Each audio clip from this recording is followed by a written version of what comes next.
hopped on here because I want to talk about, my life, and I want to talk about kind of where I am right now. And I want to be real with y'all. I think one of the biggest things that sometimes we don't want to do is have self-assessments and have, real life check-ins with ourselves. Because honestly, when we really self-assess and we really take a deeper dive and a deeper look at ourselves, we'll realize that changes got to happen. And sometimes they may not be the changes that you want, but they're the changes that you need.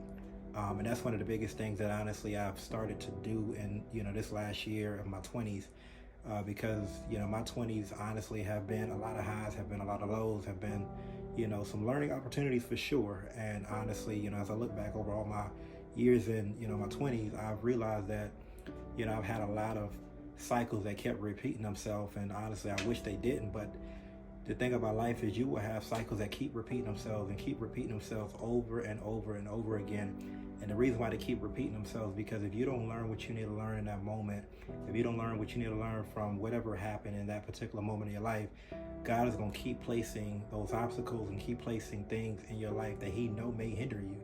And the reason why he do that is because when it comes down to your challenges and your low points and those things that you need to grow from, they're going to keep showing up in your face, and they're going to keep presenting themselves as opportunities, but honestly they may be a distraction for your life.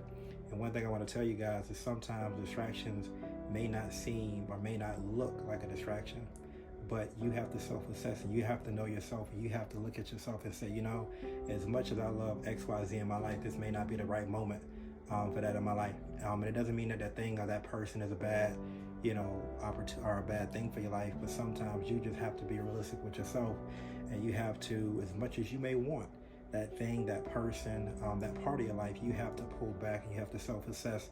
And honestly, that is what I have been doing. Self-assessing, really looking at my life, really seeing where I am and really seeing where I'm trying to go.